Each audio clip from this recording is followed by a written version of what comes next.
be hearing a lot about this particular issue in the next 5 to 6 hours. Mr. McManus, there's long lectures preparing. Our goal is to get 1 million copies of this issue out in the hands of the American people by July 4th. We're about halfway there now, because we need everybody to get involved to get these issues out. So we made these available for $1 a piece. The cover price is $2.50. And this, by the way, is what we did was we took out all the ads and we put more information in. So this originally came out September 15th and is now a special issue. It's an undated special issue. $1 a piece, 10 copies for $8, and cases of 100 for $80. I do have only a few cases on hand, but I can easily order them for you. I'll give you credit, put it on a credit card, a check, or what have you. For those of you who want to get involved in our educational efforts, we encourage you to join tonight. And there's applications on the back there as well. We have plenty of literature in addition to the magazines. We have books, several books written by Mr. McManus, which we'll be happy to autograph once he finishes his program. There will be no formal question and answer session, but Mr. McManus will be happy to stick around to answer any questions you have off the podium. There's also a couple of donation plates in the back on the side. We can't sell tickets because it's a public building, but we know that we have expenses, so if you would like to help out with those expenses, please put something in. If we were to sell tickets, we would have to charge about $5 to $10. Free parking too, it would be an extra $20 if it was most events. And for those of you who do not like what you hear tonight, you are not allowed to take any money out of the plate. That's the whole stipulation. Mr. McManus is the president of the John Birch Society. When I first met this man in 1988, I was at the time the headquarters of our society was in Belmont. I had my oldest daughter at that time. She was about 3.5 years old. And I went into his office, his nice book-lined office with his Marine flag and his U.S. flag, and I was very impressed. And he gave me a very stern look, and he said to me, "Some world we're leaving here, aren't we?" Meaning, of course, my daughter. And I said, that's one of the reasons why he joined this organization. Mr. McManus is a native of Greater Boston, grew up in New York City, went to school at Holy Cross, and became an engineer, spent a few years in the Marine Corps. Got involved with the Birch Society, and since the mid-60s, he's been on the staff. He became president of the John Birch Society in the early 90s, early 1991. He is the publisher of the New American magazine. He is a frequent guest on numerous talk shows, including C-SPAN, and they didn't show up tonight, but we were hoping they would. He's been on the Larry King Show. He's been on countless hundreds of talk shows over the last 25 or so years. And what else does he do? Well, he's married and he's a grandfather as well. I want to ask you all to give him a very warm welcome, Mr. McManus.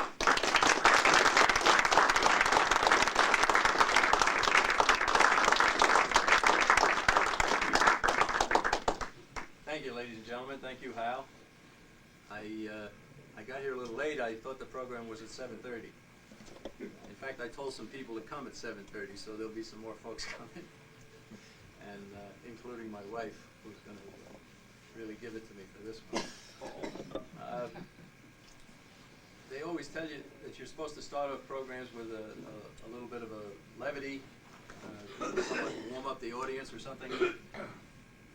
I don't know, maybe some of you have heard me tell the story about the young fellow who came home from Sunday school class, and he was all excited. And he said to his mother, "Boy, they really gave us what a lesson today." She said, "Tell me all about it. Tell me all about it." So he said, "Well, it was a story about the time that the Jewish people were being chased out of Egypt by the Pharaoh and his army, and they were getting away and they were doing okay, but then pretty soon the army started catching up to them, and then they got up against the sea and they couldn't get across the sea, and the army kept coming down on them, and they were really in trouble." So he says, so Moses got on his walkie-talkie and he called in the Israeli Air Force. They bombed the army, and then the Navy came across the sea, picked them up, and took them to safety. And his mother looked at him and she said, "Is that what they told you in Sunday school?" And he said, "Well, no, Mom, but if I told you the way they told me, you wouldn't believe it." The boy didn't believe something he should have. And don't we find ourselves in that situation today in our country? There are many, many things that we try to tell people, and they just look at us and say, "No, that just can't be," and they turn around and walk away. happily, there are more people listening today than there have ever been. And the credibility of the John Birch Society continues to grow, as it certainly should have over many, many years. It's taken a lot of effort on the part of a lot of very good people to just stand their ground. And usually when somebody stands his ground and won't move, then pretty soon he starts to attract people. And I guess you could say that about the John Birch Society. It's something that we're very proud of. We don't bend with the wind. We're not like the politicians. We don't try to appeal to people based on what they want to hear. We want them to listen to what they need to hear. Now here tonight we're going to talk about conspiracy. And conspiracy is a word that gets people to roll their eyes and shrug their shoulders and just look at it as if, no, this just can't be. But what is a conspiracy? Let's define the term. A conspiracy is an endeavor engaged in secretly by two or more persons for the accomplishment of an evil goal. So there's three elements. There's more than one person, there's secrecy, and there's evil. Now if you have two of the three, you don't have a conspiracy. Some of you know about a famous book that was written back in the 60s by a man named Carroll Quigley, where he described a secret society whose goal was to rule the world. He never used the word conspiracy because he didn't believe it was evil. And yet it was a secret society to rule the world. He, in fact, was Bill Clinton's mentor at Georgetown University. And we know that because that's what Bill Clinton told us. And that's one thing we believe of Bill Clinton. So we live at a time when the very word conspiracy sets people's eyes rolling and shrugging their shoulders. And yet conspiracies have existed all throughout history. Read Shakespeare, you'll read conspiracy. Go back to Holy Scripture, you'll find conspiracy. St. Paul urging the Romans, the night is past, the day is at hand, let us cast off the works of darkness and put on the armor of light. What's he talking about there? Conspiracy. He told the people of Ephesus, and have no fellowship with the unfruitful works of darkness, but rather reprove them.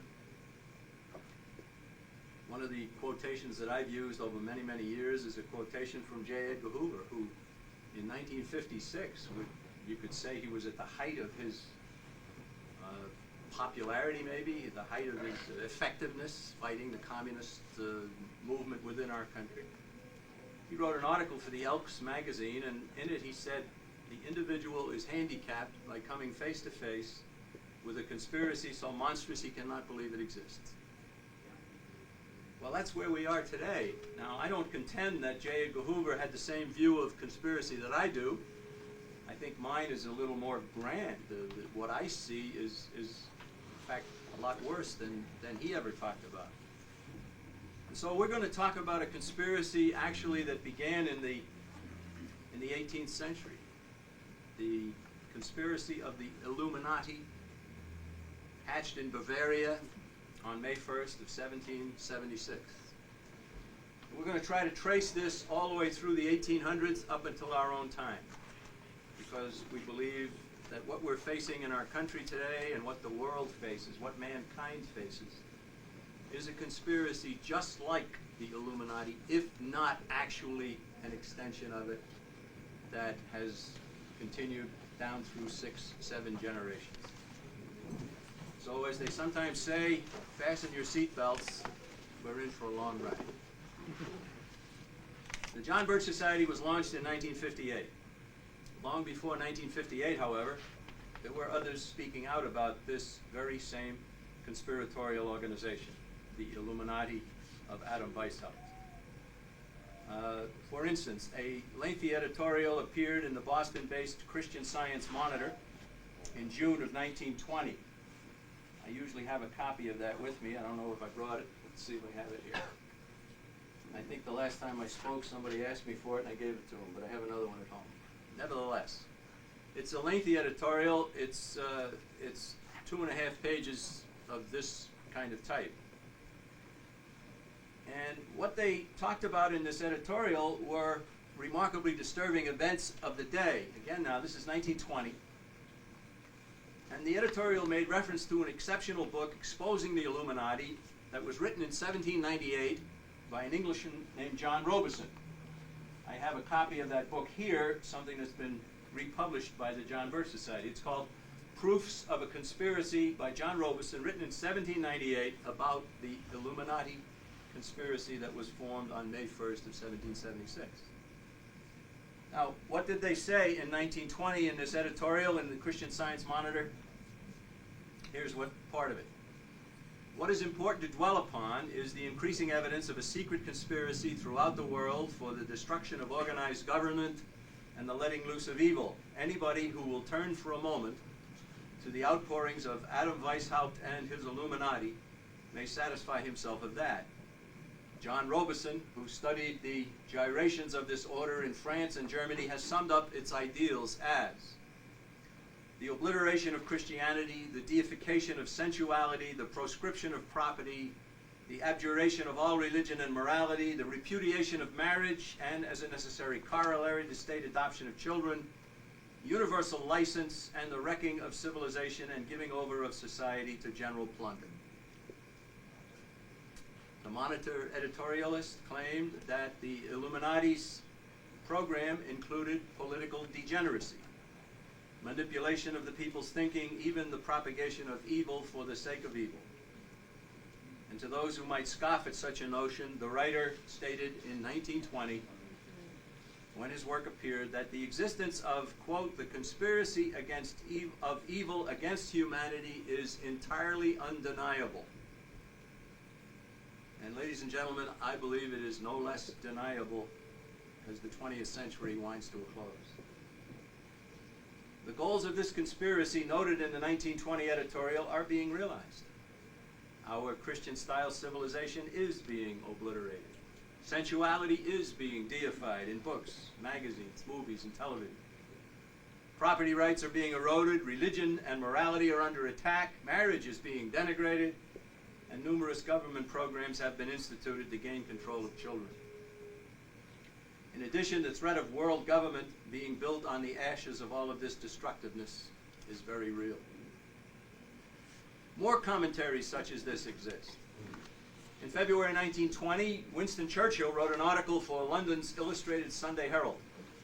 Now, we don't accept all of the assertions made by Churchill, but he gave evidence of having a solid understanding of this Illuminati conspiracy when he referred to Adam Weishaupt, its founder, as Spartacus. As John Robeson and others have pointed out, members of the inner core of the Illuminati chose code names for themselves. Weishaupt's choice was Spartacus, the name of the leader of a slave revolt that kept ancient Rome in terror for 3 years. But what did Churchill write in 1920? Here it is.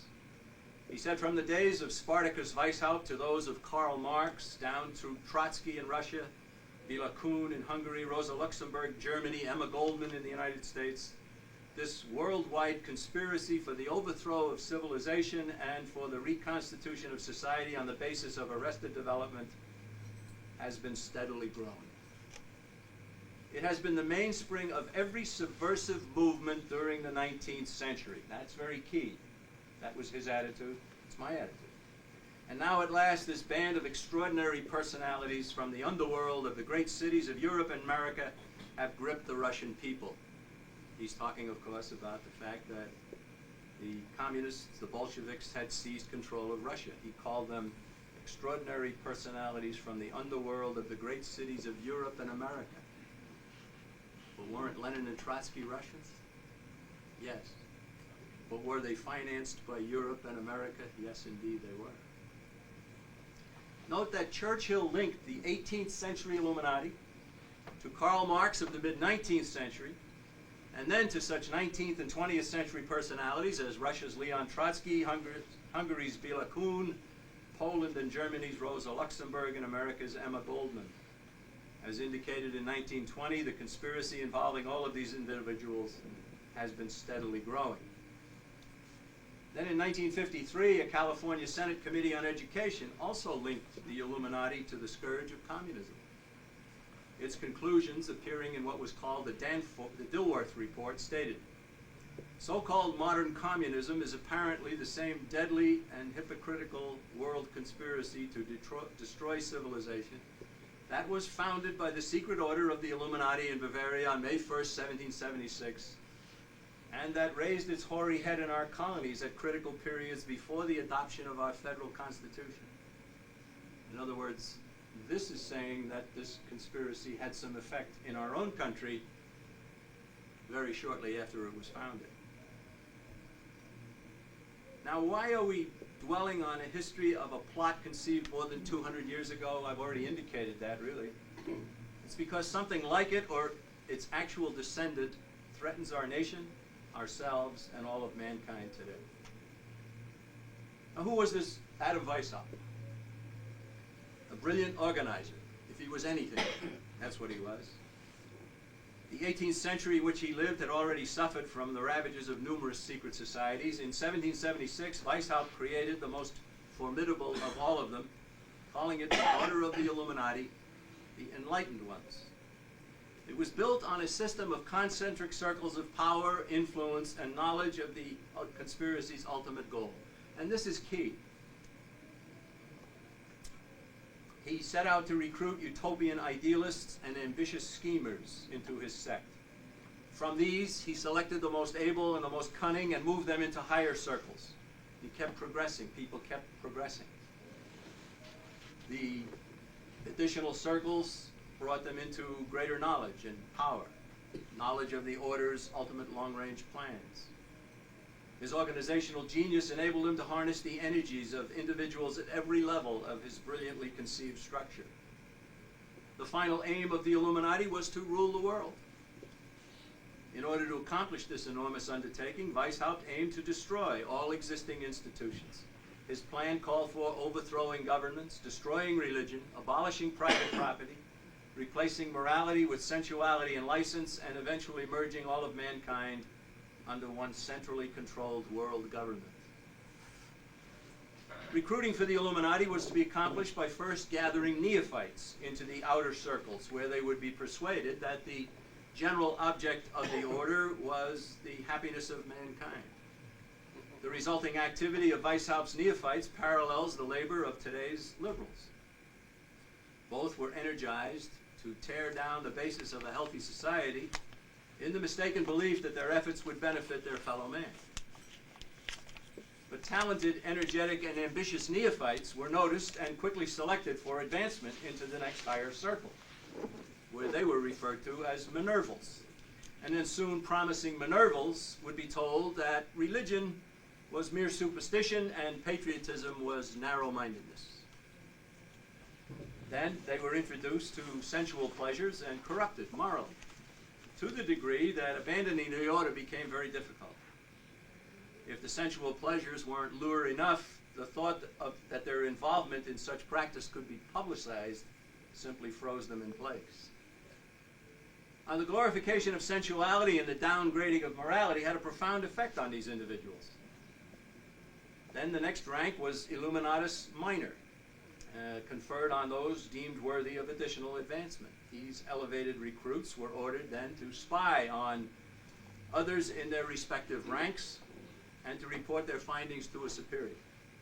All who did so knew full well that someone was reporting on them.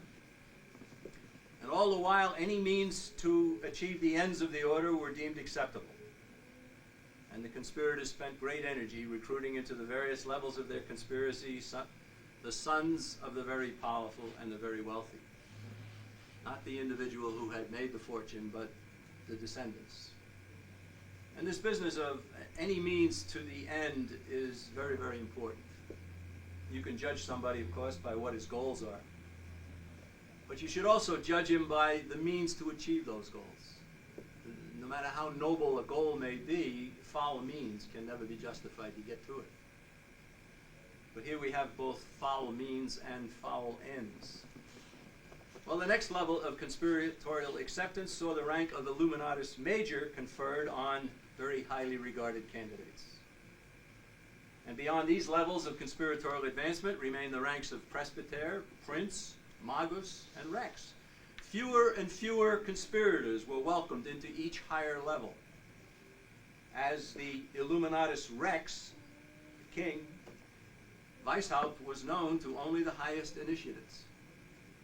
He actually stated at one point, "My circumstances necessitate that I should remain hidden from most of the members as long as I shall live.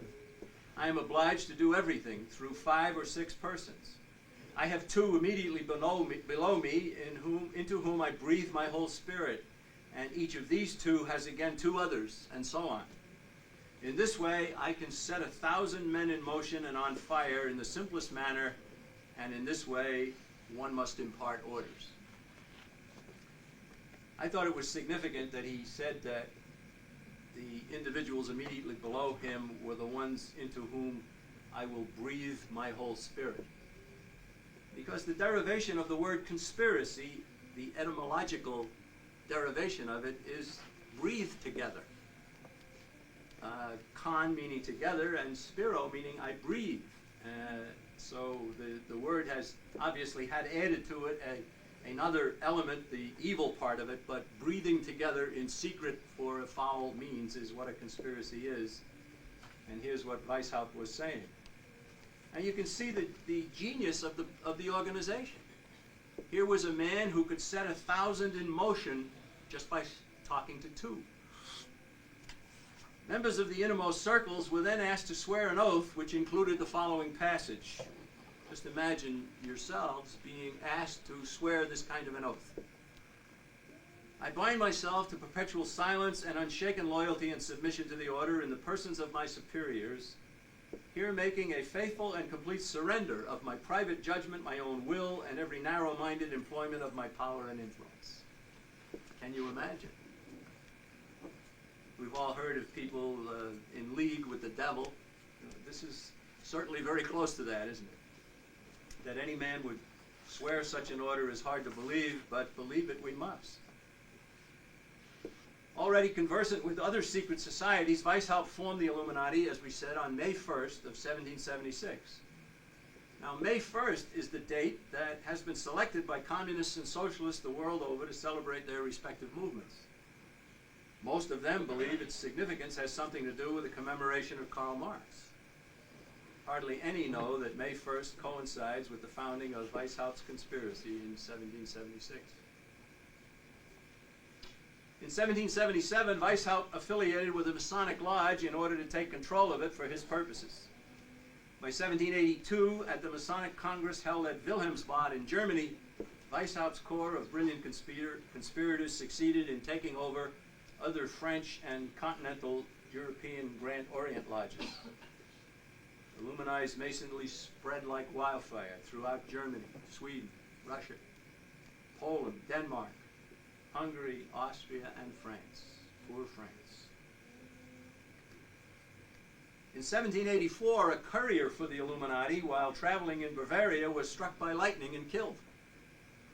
When local authorities found the man's body, they also found documents gravely incriminating the order. Further information about the odious deeds and plans of the Illuminati were gleaned in 1786 after a raid on the home of a high-ranking member of the Illuminati named Zwack.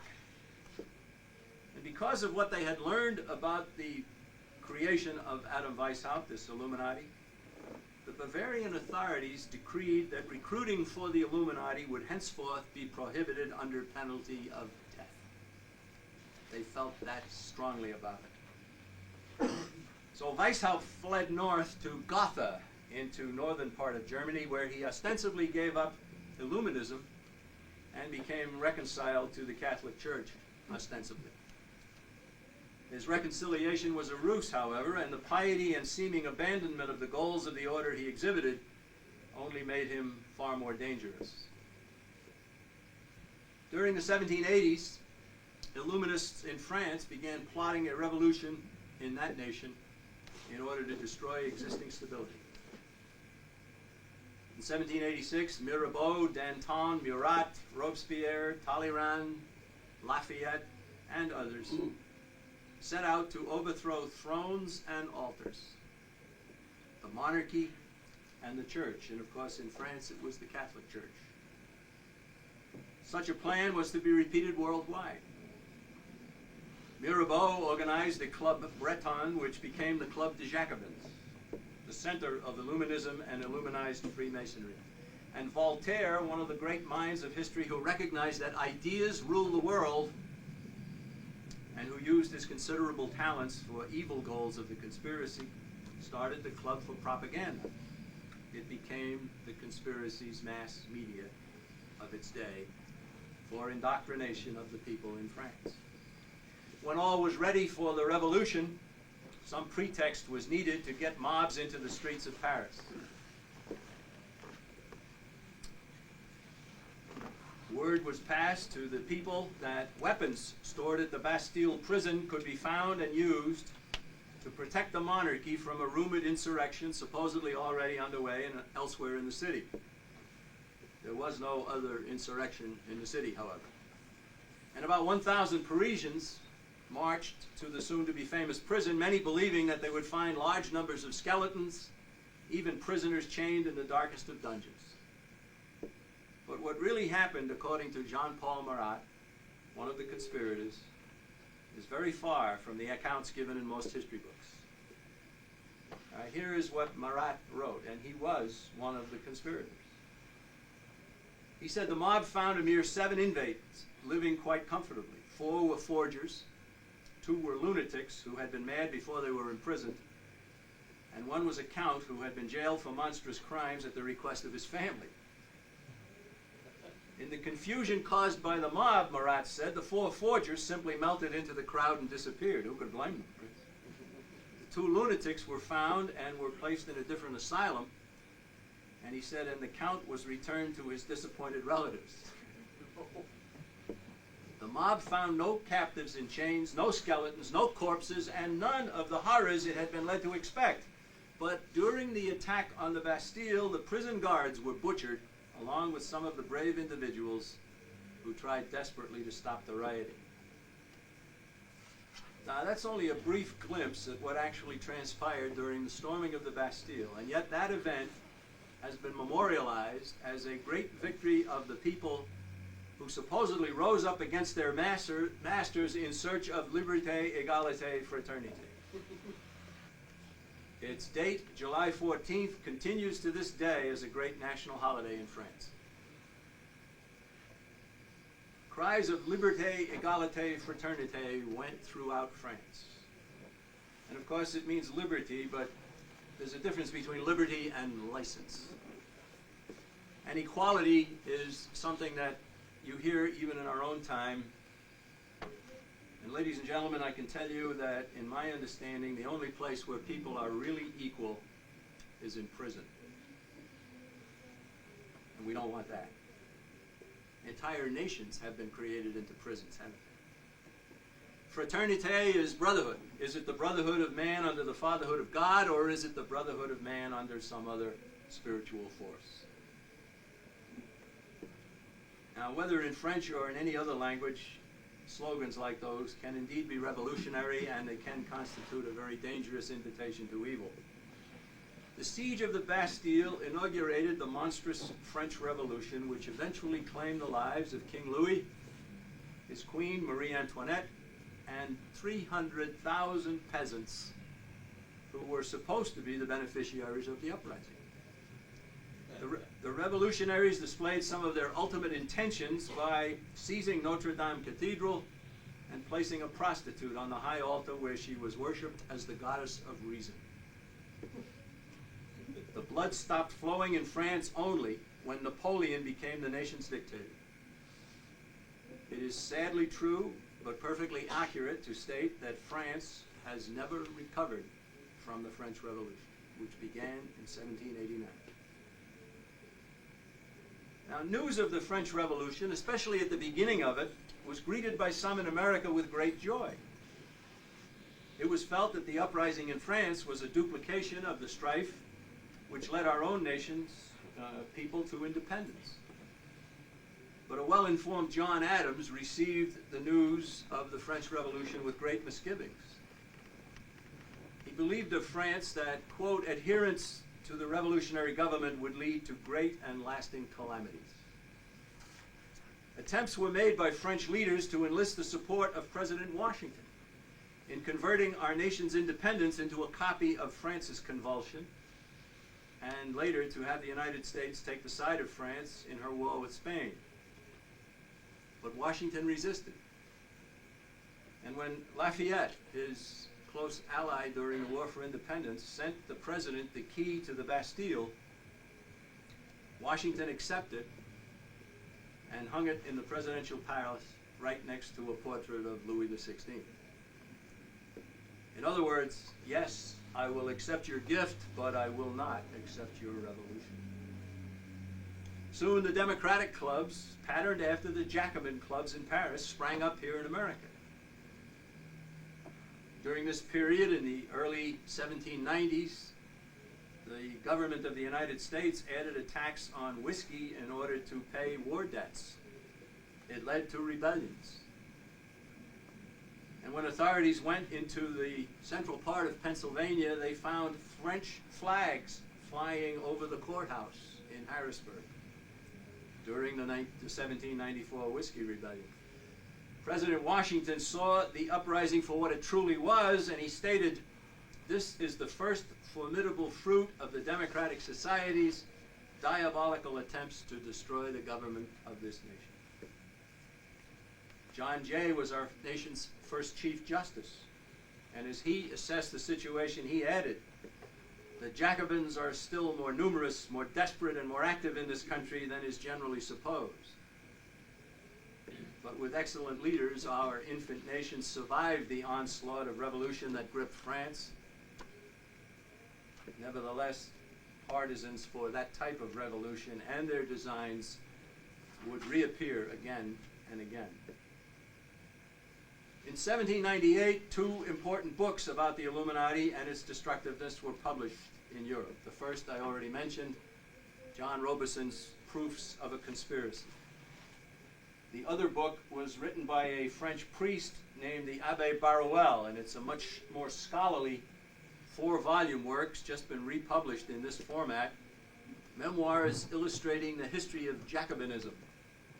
The Abbé Baruel was one of 20,000 Catholic clergy, that would be priests, brothers, and nuns, who had to flee France for their lives during the French Revolution, went to England, and were given asylum by the king there, King George III, from whom we separated.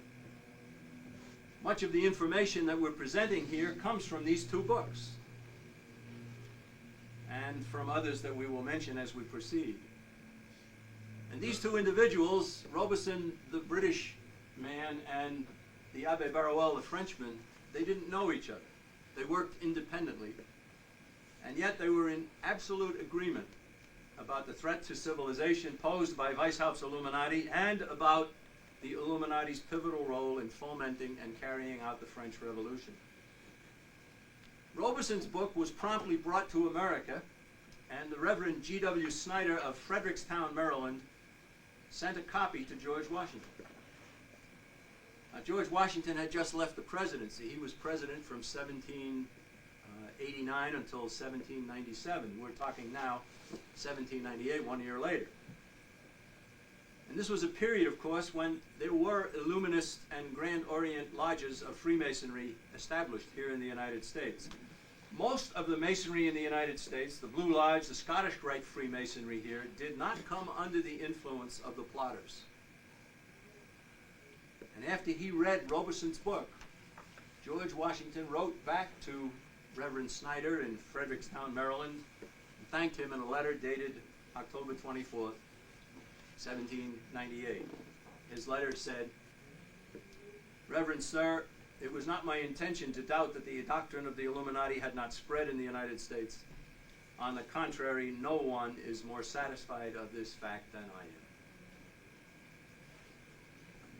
By the early 1800s, both in Europe and in America, the Illuminati retreated and went more deeply underground.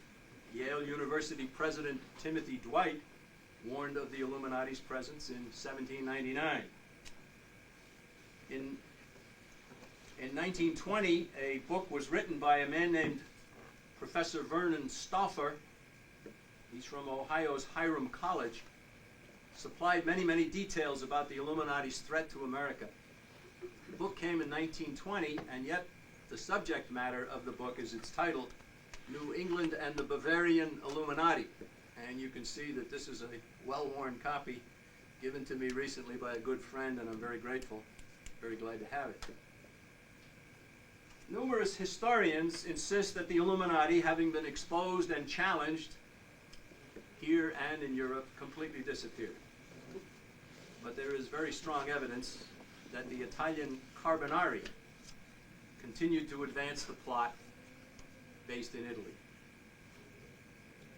Formed around 1810 in the city of Abruzzi, the Carbonari derived its name from the practice of charcoal burning in that city.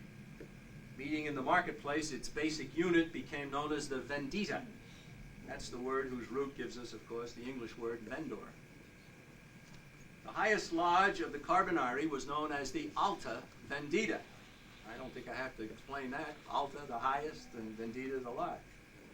In 1818, the Alta Vendita stated this: "Our final aim is that of Voltaire and the French Revolution, the destruction forever of Catholicism and even of the Christian idea, which, if left standing on the ruins of Rome, would be the resuscitation of Christianity later on.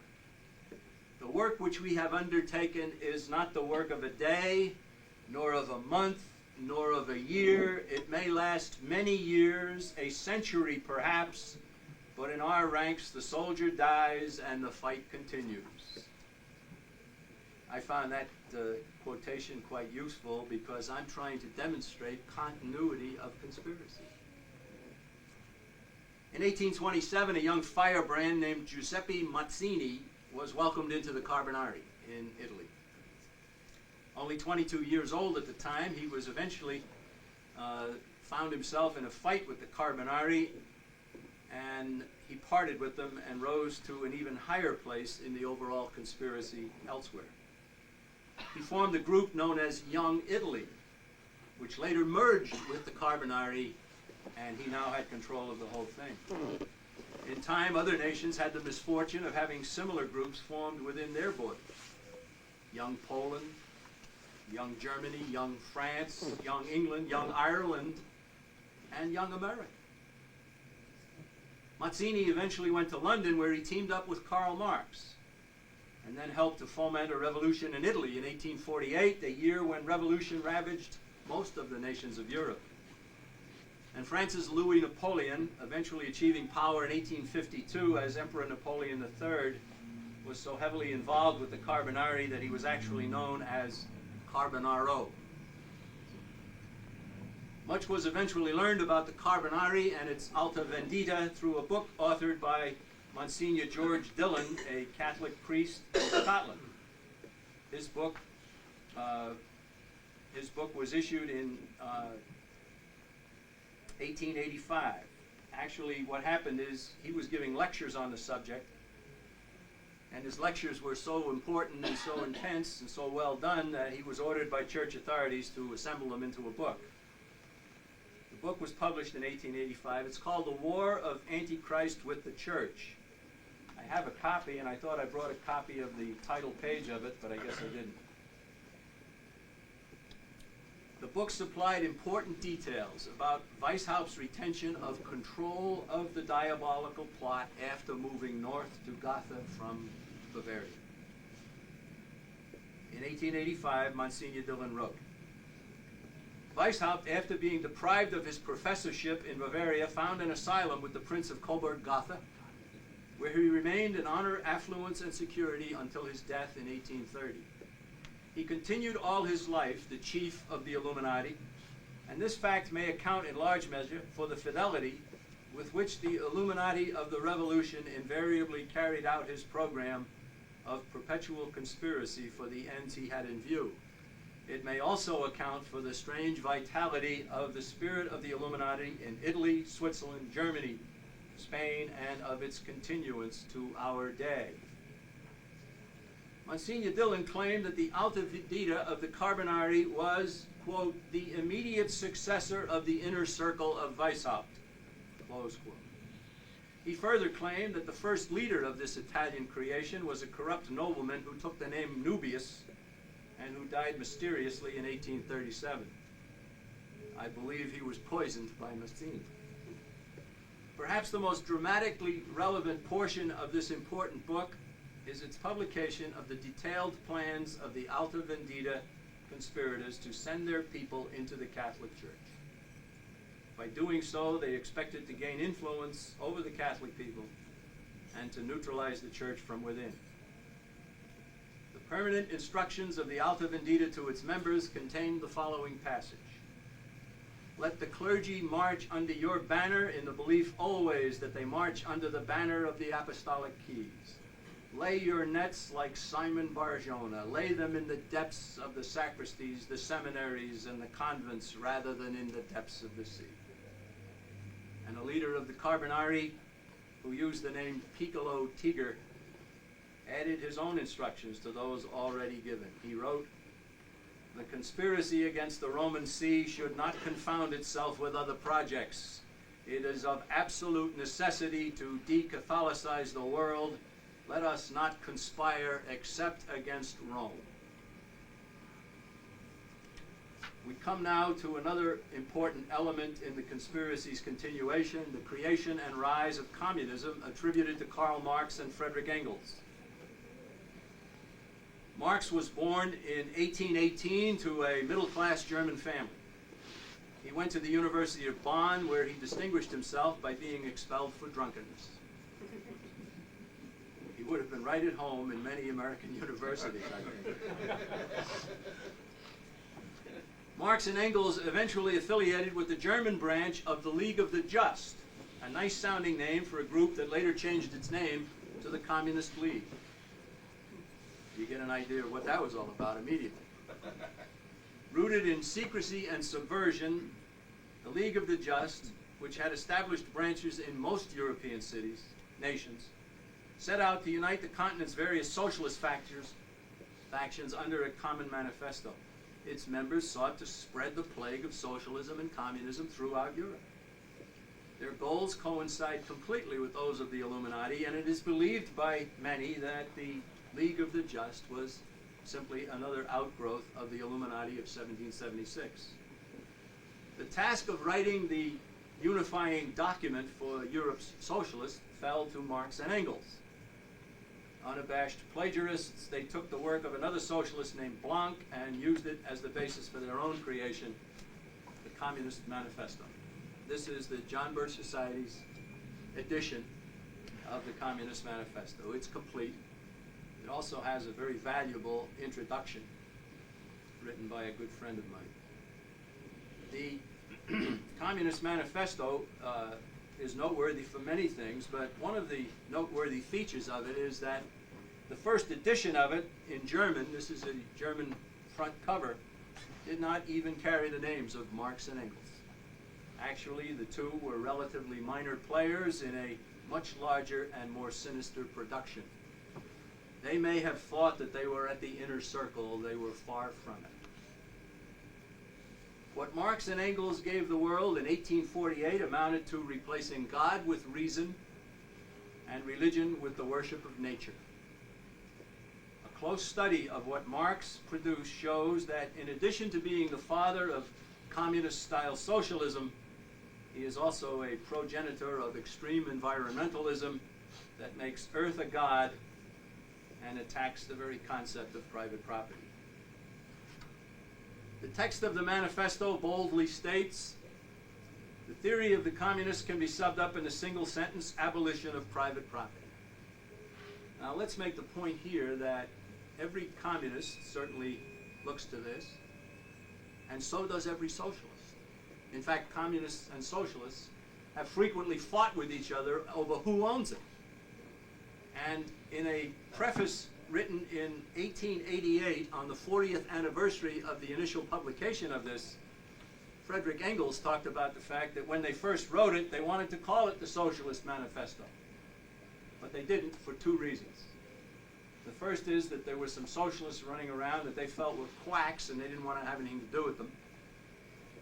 And the second reason was that they were more interested in a revolution rather than an evolution. And so they decided to call it the Communist Manifesto and not the Socialist Manifesto.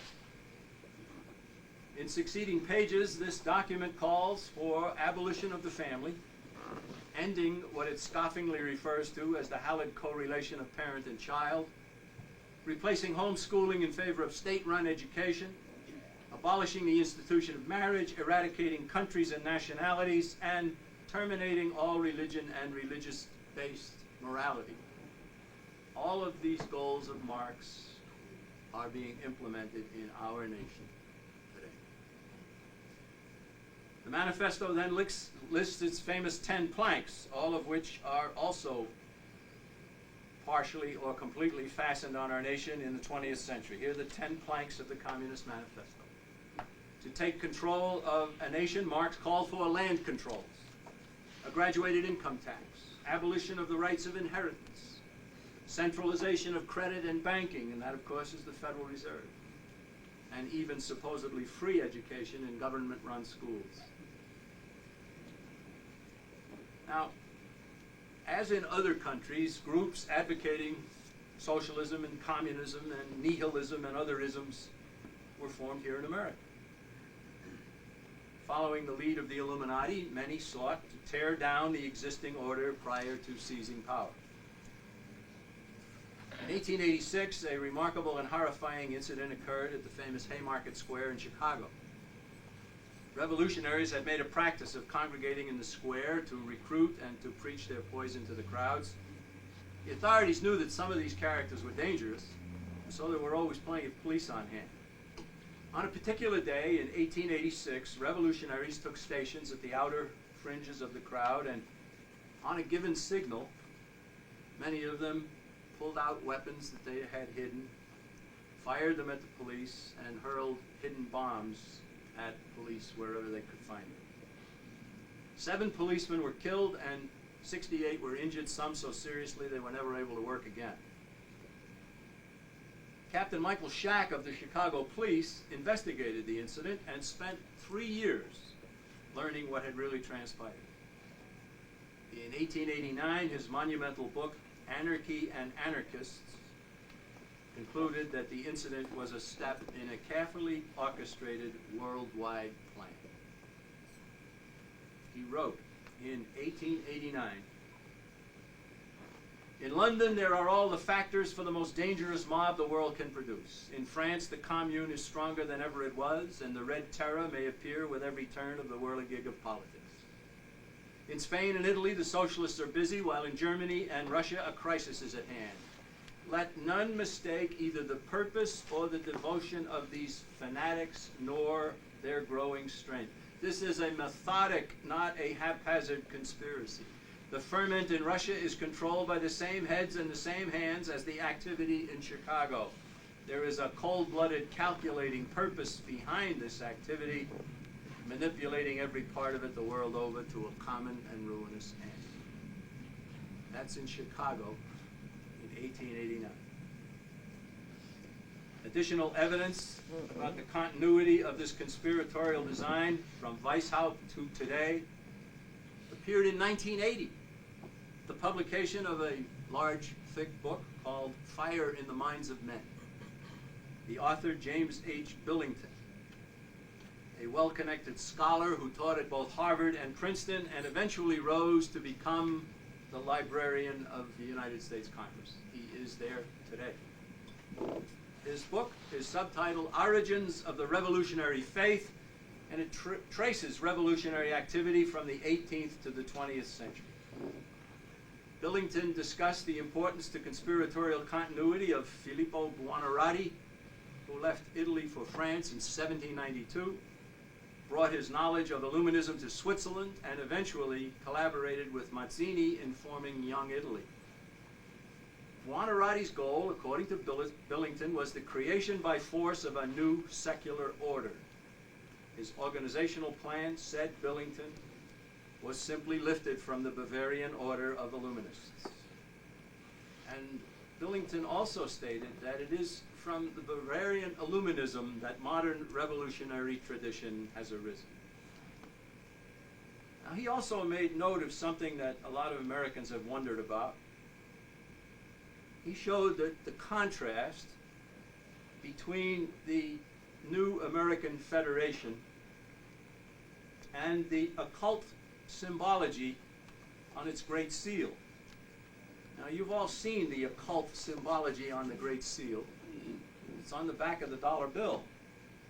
I have a large replica of a dollar bill here. If you have one in your pocket, you might want to take out it now and look at it. We'll discuss it for a few minutes.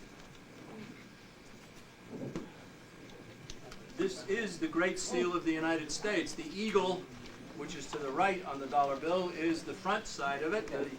The back side of it is the pyramid with the eye, and the slogan at the bottom, Novus Ordo Seclorum.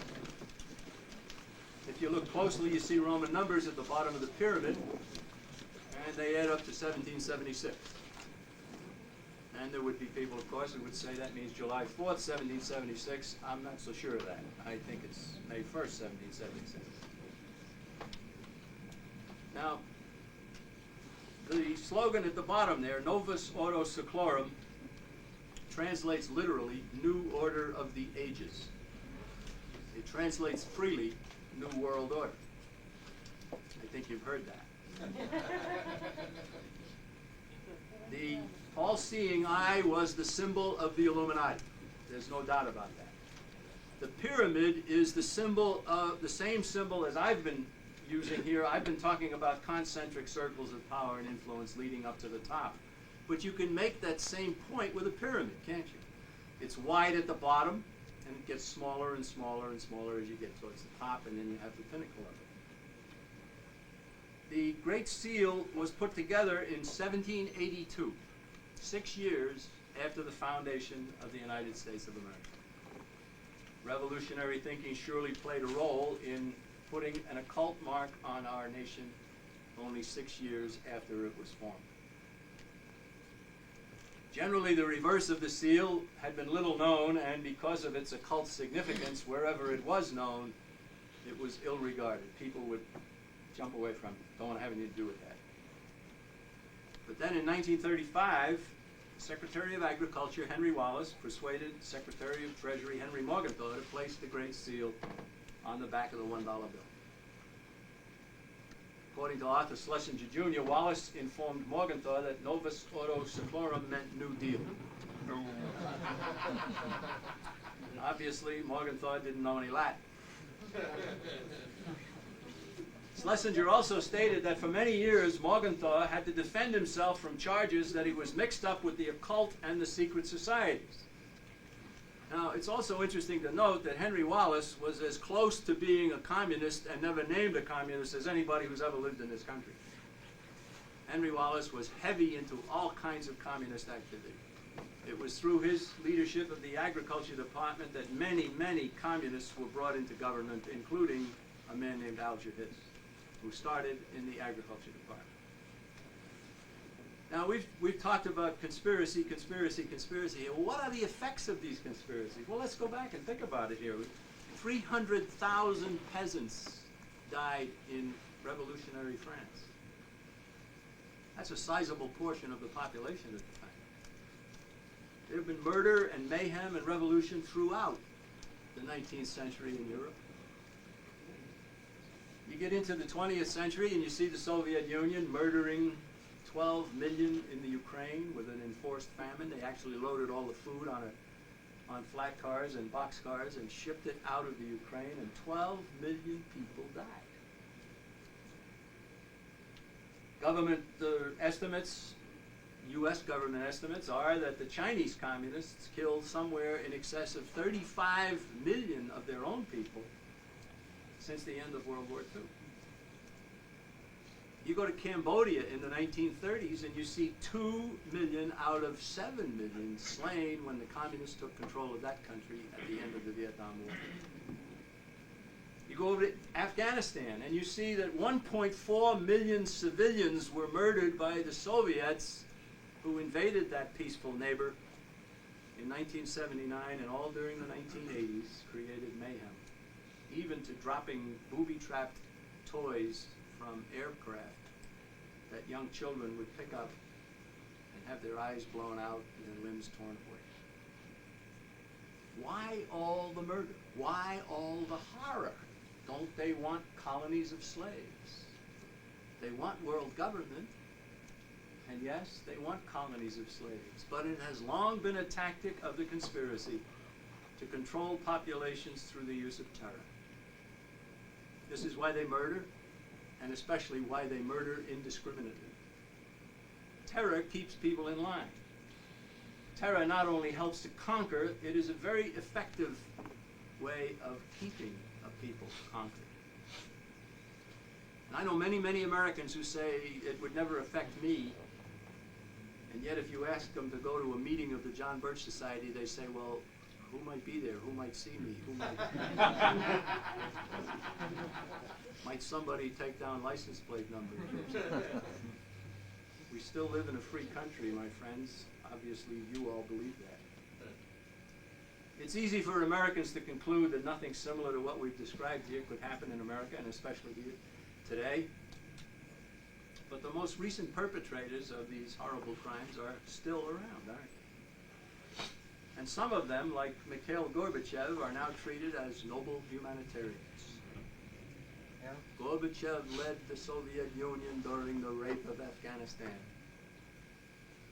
Far from being repudiated, our own leaders have embraced arch criminals in Russia, in China, in the United States, and in various international forums where world government is praised. Right now, today, we have the Vice President of the United States fawning before the worst murderers in all history in Beijing. Crime unpunished is crime rewarded. The punishment should be at least the bare minimum of ostracism. That our leaders would sit across tables and participate in banquets and conferences with individuals known to have the blood of millions on their hands is testimony to their own willingness to submit to a conspiracy's dictates. More than 200 years ago, Adam Weishaupt gathered the worst evildoers of his day into his conspiratorial web. But he also recognized the need to influence the masses, to confuse them, and to disarm them. Reverend Clarence Kelly pointed out in his 1974 book called Conspiracy Against God and Man, pointed out that the Illuminati's goal included the following. We must win the common people in every corner. This will be obtained chiefly by means of the schools. We must acquire the direction of education, of church management, of the professorial chair, and of the pulpit. And though not their only targets, the schools and the churches were to be the prime targets of the conspiracy. Both still are. In the conspiracy's view, secrecy has always been essential. In Proofs of a Conspiracy, John Robeson quoted many of the instructions given to the rising Illuminati members. One of those instructions said this: "The great strength of our order lies in its concealment. Let it never appear in any place in its own name, but always covered by another name and another occupation." In 1968, a man wrote a piece about this conspiracy, and he made, I think, a rather brilliant short statement at the beginning of it. He said, "The first job of a conspiracy is to convince the world that conspiracy does not exist." And today, great energy is spent to disparage the very notion of conspiracy and to hold up for ridicule anyone who dares to suggest that deliberate plotting is at the root of our nation's problems. And yet the evidence to bring one to conclude that a conspiracy does exist is available. He who has ears to hear, let him hear. I always remember James Fallerstall's famous remark. He didn't use the word conspiracy, but he certainly implied it. He said, if they were all mistakes, they would have made a few in our favor. Consistency is not a characteristic of haphazardness and stupidity.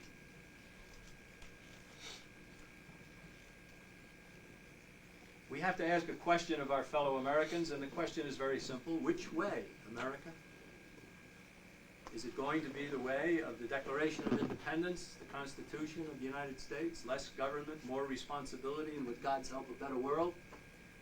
Or is it going to be a new world order created by a criminal conspiracy bent on making slaves of the human race? The choice is not just mine. It's yours as well. Robert Welsh founded the John Birch Society in 1958.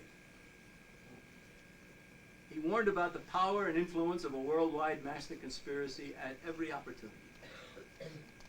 In September 1972, and that would be just about 25 years ago, wouldn't it? His warning included this short statement. The plan is to establish very soon the first stages of a new world order. This will be the novus ordo seclorum for which a self-perpetuating inner circle of conspirators has been working and scheming relentlessly during some 6 generations. Now, obviously, Robert Welsh equated the phrase New World Order and Novus Ordo Seclorum with the designs of the conspiracy, didn't he? And George Bush started using the phrase in 1990 and said he dreamed it up on a speedboat ride off Kennebunk, Maine.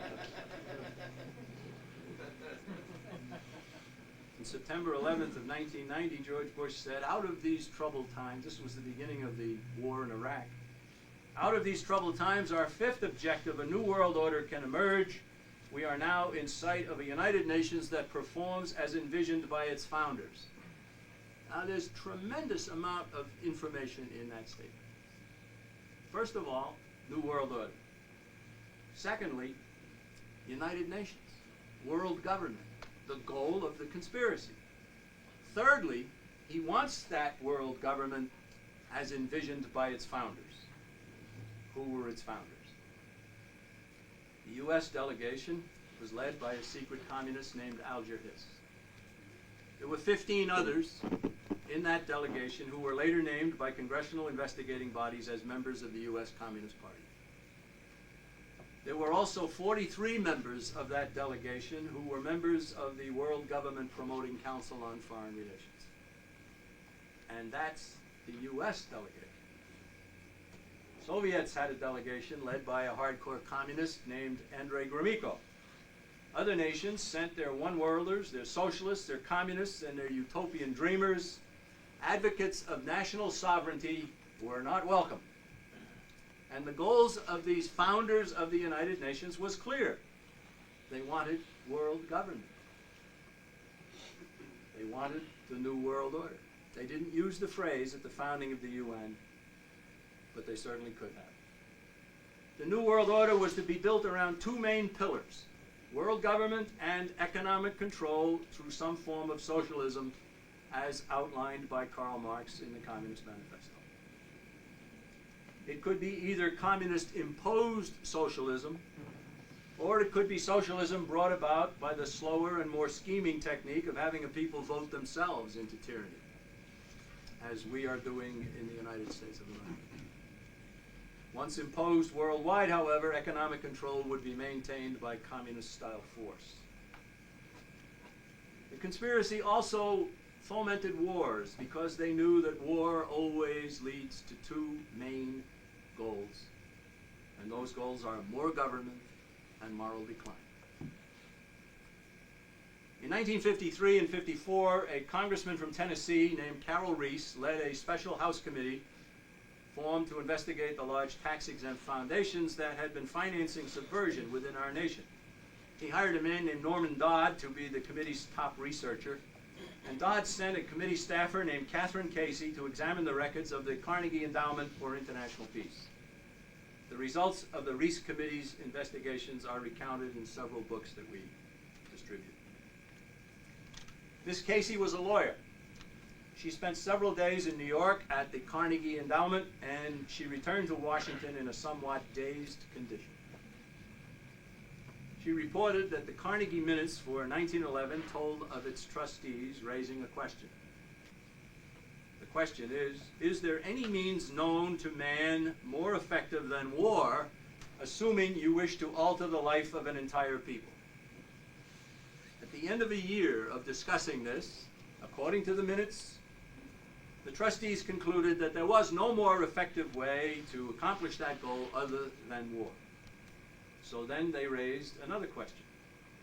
How do we involve the United States in a war? When this discussion was being held by the Carnegie trustees, the United States had completely severed all but diplomatic ties to Europe. Our country had become a totally independent and rapidly growing nation of religiously based people who wanted most of all to be left alone to work out their own destiny.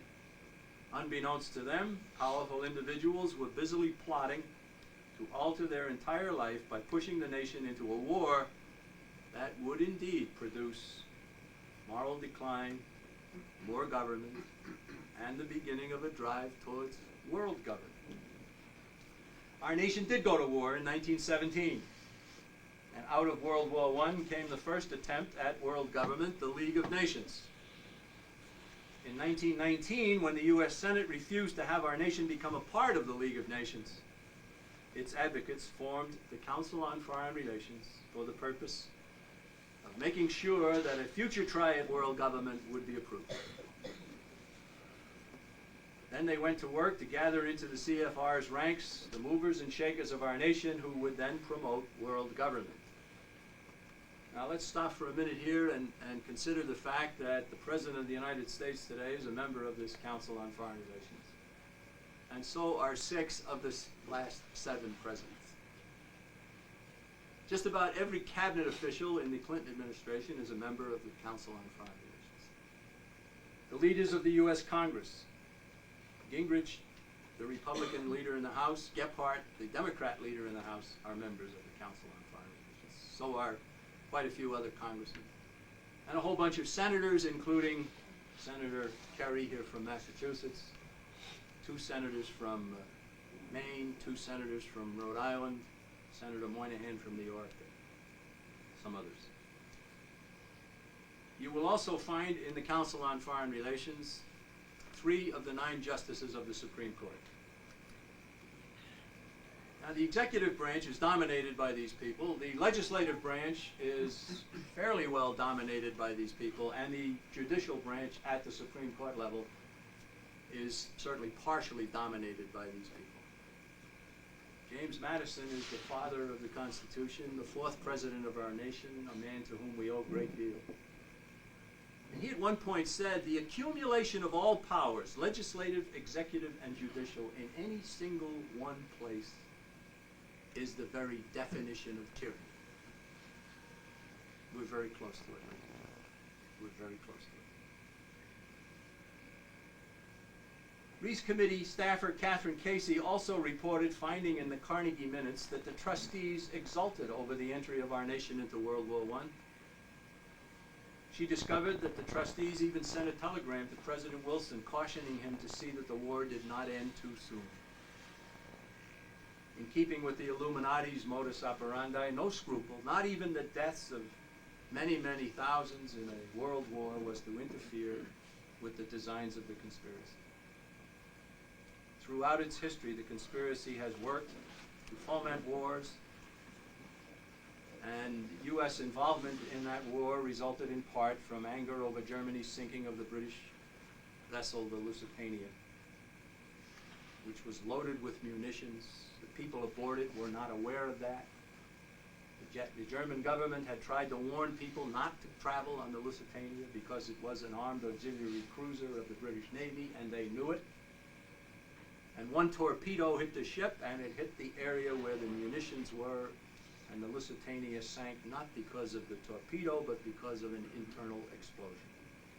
All of that has been detailed in a book written by a British author named Colin Simpson. World War II for our nation began when the Japanese attacked Pearl Harbor. And yet the evidence that President Roosevelt and his top advisors knew that the Japanese plans included attacking Hawaii are overwhelming. The top leaders of our government refused even to alert our own forces.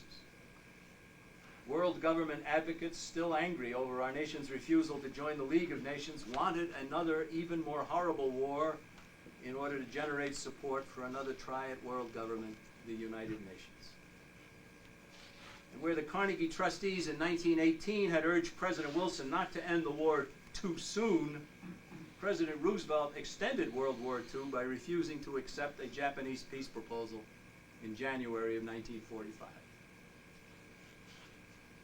World War II ended in Europe in May of 45. It ended in the Pacific against Japan in August of 45. 7 months prior to the war ending against Japan, a detailed 40-page peace offer was given to General Douglas MacArthur and sent immediately on to President Roosevelt. President Roosevelt ignored it, said MacArthur is one of our best generals but one of our worst politicians, and went off to Yalta and sold out Eastern Europe and China. The peace proposal, forwarded by MacArthur in January of 1945, contained all of the conditions that Japan was later able to surrender under 7 months later. Here's an article from the front page of the Chicago Tribune. August 19th, 1945, it was published simultaneously in the Washington Times Herald the very same day, written by a famous American journalist of his day named Walter Troway. The headline says, "Bear peace bid U.S. rebuffed 7 months ago." And it goes and details the fact that all of the conditions that the Japanese were later permitted to surrender under were contained in the peace offer in January of 1945. Now, if the Japanese had been able to surrender in January of 1945, there would have been no Iwo Jima, where 28,000 Americans died, or either died or were wounded, and 21,000 Japanese. There would have been no Okinawa, where the casualties were even higher. There would have been no firebombing of Japanese cities by American warplanes, which cost the lives of hundreds of thousands. And there would have been no atomic bombs dropped on Japan. There would also have been no entry of the Soviet Union into World War II at the 11th hour, or at the 11th hour and 50 minute. Soviet Union entered the war about 5 days before it ended. And because they were our great allies, they were given occupation rights over Manchuria, where the Japanese had stored vast quantities of arms, which were immediately turned over to Mao Zedong and led to Mao Zedong taking control of China. The perfidy involved in all of this is hard to imagine, and yet there it is. Had that Japanese peace offer been accepted when first given, there would have been much less death, much less destruction, no atomic bomb, which has spurred many, many people to believe that a world government is the only recourse. In addition to creating wars, the overall plan of the Illuminati and all its successor organizations was to infiltrate and control key areas of human conduct. These would include education, religion, the informing of the people through the mass media, and the government. We'll focus for just a few minutes on each of these areas, beginning with the conspiracy's efforts in the field of education. When Catherine Casey of the Reese Committee pored over the minutes of the Carnegie trustees, she read of their plans to take control of American education to assure that the nation did not revert to the kind of life it had been enjoying prior to World War I. The Carnegie trustees approached counterparts at other foundations and received their agreement to spend some of their enormous resources to steer the nation's educational system down a globalist and socialist path. Counterparts at the Rockefeller Foundation agreed to work for control of that portion of American education dealing with domestic subjects. The Carnegie trustees then approached prominent historians seeking their willingness to alter the teaching of American history. When they met with some refusals by historians, they secured the help of the Guggenheim Foundation to grant scholarships to selected candidates for advanced degrees in history who would carry out their designs. And hardly any Americans had any appreciation at all of what was going on here. The overall purpose of this activity was to alter the self-reliance and the independent spirit of the people of this nation so that their resistance to a world government could be broken. In his important 1981 book called Is Public Education Necessary?, Samuel L. Blumenfeld pointed out that government-run education in America was never needed, that the literacy rate in our nation was greater before the advent of public schools and compulsory education, that socialists and others promoted the public school movement through secret organizations as far back as 1829, and that the basis upon which American education was built and flourished, strong emphasis on religion and morality, has effectively been cast aside. Blumenfeld reported that there were several church groups right here in Massachusetts in the early 19th century working for the creation of state-run education that they wanted to control. People who want to force their religion on others are fakers, phonies, and dangerous. The leaders of these religions hope to use the government system to propagate their beliefs by force. Later on, a socialist named Robert Dale Owen formed a secret society working for the same compulsory government system that would spread his beliefs. They found a common hero in a man named Horace Mann, who we are told today should be revered as the father of American public education. If anything, Blumenfeld says he's the father of centralized, state-controlled public education governed by a state bureaucracy and financed by taxes on property. The key element in all of this, and again, this is 170 years ago, was a desire on the part of several groups to use the force of government to propagate their views. Some religious in nature, others political goals, but they all wanted force. So they had to have a government-run school system first. Blumenfeld noted that Horace Mann happily accepted the support of anyone in changing American education from its free market course to an irreversible statist one. And Blumenfeld noted that these people selected for the model of their authoritarian system the Prussian system, which actually was a descendant of the Illuminati. In 1830s, a Unitarian minister right here in Boston named Orestes Brownson had become one of the leaders of the movement to establish compulsory state-run education in Massachusetts. He later converted to Catholicism, abandoned his drive for compulsory education, and he ended up teaching at Notre Dame University in Indiana. In his own autobiography, Brownson wrote of the goal that he initially sought. He said, the great object was to get rid of Christianity. For this purpose, a secret society was formed, and the whole country was to be organized on the plan of the Carbonari of Italy. Again, we see the continuity.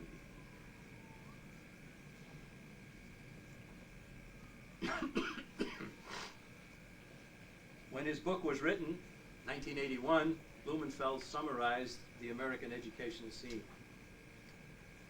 While it certainly is true that there are some good teachers in some public schools who are able to help some students in spite of the system, Blumenfeld wrote, today most of the young adults who emerge from the process read poorly, write miserably, have stunted vocabularies, cannot do arithmetic well, know little geography and less history, and know virtually nothing about the economic system in which they live.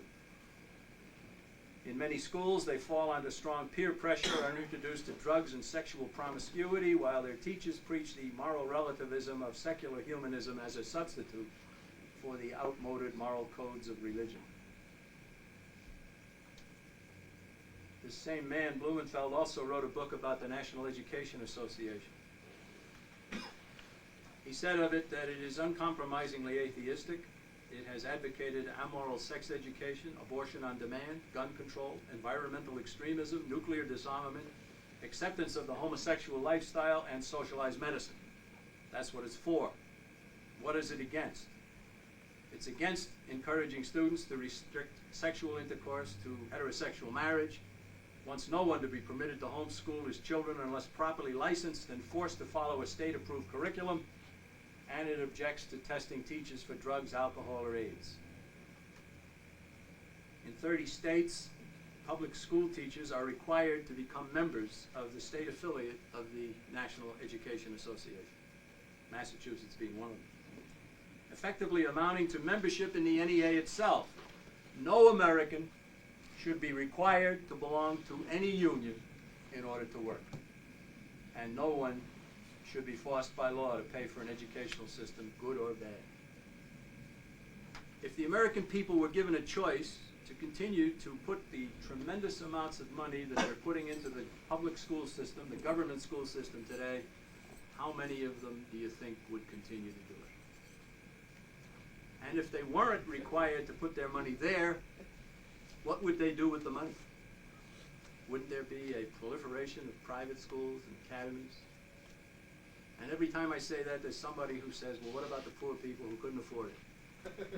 Ladies and gentlemen, our history in this nation is one of great charity. Especially churches would be very anxious to have young people attend their church schools. Scholarships would be all over the place. I always think of a man right here in the western part of Massachusetts who came from a very poor family, and yet he was very bright, and he was very eager to go to school, and the people in the community arranged to send him off to an academy and then send him off to the university. And he came out a communist. His name was W.E.B. Du Bois. Let's shift to religion. In 1937, there was a religious publication called Religion in Life, and it carried articles by a soon-to-be famous American who was an official of the Federal Council of Churches. I'm not going to tell you the man's name until after I tell you what he wrote. All right? So you try to guess. In 1937, this man wrote, "A theoretical solution lies in the abolition of the entire concept of national sovereignty and the unification of the world into a single nation." Does that sound like what we're talking about here? He also said, fascism changing almost overnight the characteristics of entire peoples. The spectacle of communism and fascism changing almost overnight the characteristics of entire people. Millions of individuals have been made into different and, on the whole, finer people by communism and fascism. Who is this man who called for the abolition of national sovereignty? Who praised communism and fascism? His name is John Foster Dulles, founder of the Council on Foreign Relations, a member of several of the commissions organized by the Federal Council of Churches, a member of the U.S. delegation to the San Francisco Conference where the United Nations was created, and our nation's Secretary of State during the Eisenhower administration. A prominent churchman and even more prominent diplomat, Dulles spent his entire life seeking to undo the United States of America. The Federal Council of Churches, with which he was so heavily affiliated, was preaching the smell of totalitarianism so loudly and so widely that it could no longer be denied. And so in 1950, the Federal Council of Churches leaders met at a meeting in Cleveland, Ohio, and they simply changed the name of the organization to the National Council of Churches. And they said in their own publication that all of the work of the Federal Council will continue under the new auspices. The National Council of Churches hasn't changed. In the early 1960s, during Vatican Council II, a mere 450 of the Council's 2,150 bishops petitioned to have the entire Council reissue a condemnation of communism. That's only 1 out of 5. This small number, despite the clear record of the preceding 20 years when communist-led governments had killed, tortured, and jailed thousands of Catholic priests in Europe and China, as well as killing far more ordinary civilian people. And the killing and the jailing was still going on. This is 1962. Even worse, it was later learned that other church leaders had secretly arranged to cancel the church's once hardline attitude toward communism. Opponents of communism within the church didn't know that some of their own officials had worked out a deal with the Kremlin in 1962. The deal said, if you will send your KGB-designated Russian Orthodox clerics to the council will no longer condemn communism. So the communists won on both ends of that deal. In the United States in early 1983, Cardinal Joseph Bernardine of Chicago and Father J. Brian Hare, a priest from Boston who was an official of the U.S. Catholic Conference in Washington, they met in the nation's capital with selected members of the Council on Foreign Relations. At that meeting, the two Catholic clergymen thanked the CFR members for the assistance that they had gotten from them in formulating a position for the church on the matter of nuclear deterrence. The position they formulated is a thinly disguised form of pacifism, which is both un-American and un-Catholic. Father Hare had been a student at Harvard University of Professors Henry Kissinger and Stanley Hoffman, both veteran members of the Council on Foreign Relations. He would become himself a member of the CFR in 1975, and a few years after he brought Cardinal Bernardine into their ranks, Cardinal Bernardine himself was welcomed into membership in the Council on Foreign Relations. Another nationally known Catholic clergyman is Father Theodore Hesburgh of Notre Dame. Father Hesburgh has been a member of the Council on Foreign Relations since 1972. He has served on its board of directors and as the chairman of its membership committee. Not a minor player. He has also served as chairman of the abortion-funding Rockefeller Foundation and is a member of the board of the stridently secular and anti-religious People for the American Way organization. He has characterized pro-life advocates as mindless and crude zealots.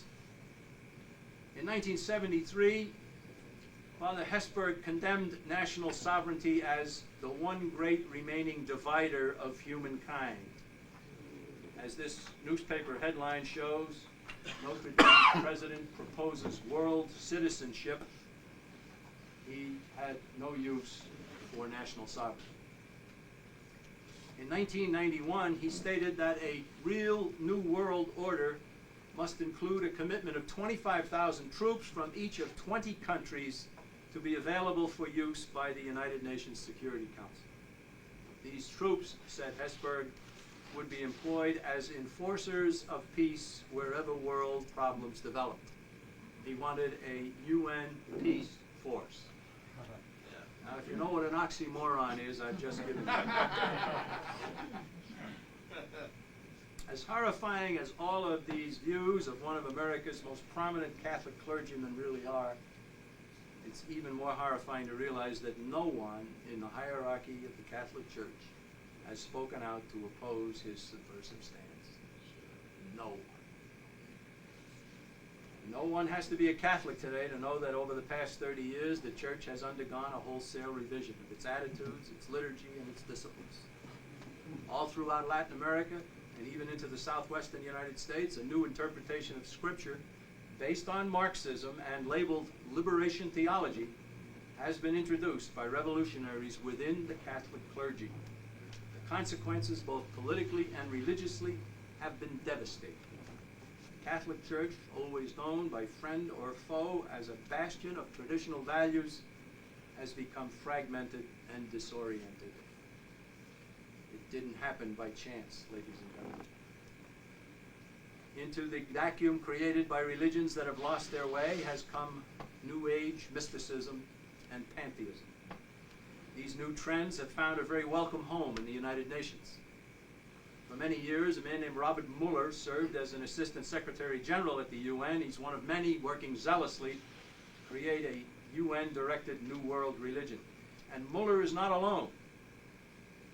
Much of the proceedings at the UN Conference on Environment and Development held in 1992 in Rio de Janeiro centered around the need for a new universal faith based on the worship of nature, even of the earth itself.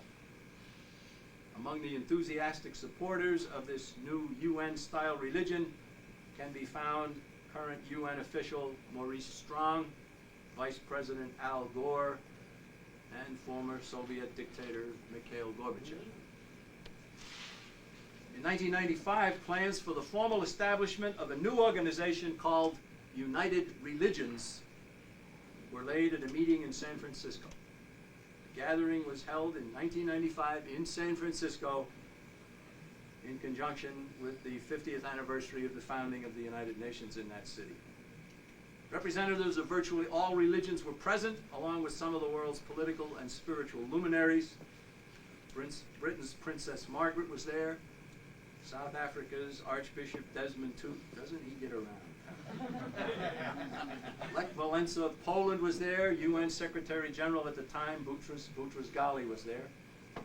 Plans were announced at that gathering to create a charter for the new United Religions organization by June of 1997. It's to be patterned after the UN. It's going to have a General Assembly, a Security Council, and a Secretary General. It's going to have everything that the UN has, including no God. Headquarters for the group are to be established by the year 2000 at the Presidio, a former U.S. military installation in San Francisco. Prime mover in this interfaith religiosity is a bishop named William Swing of the Episcopal Diocese of California. His partners in the effort include the Gorbachev Foundation, which is also located at the Presidio in San Francisco, and then another New York-based organization called the World Conference on Religion and Peace.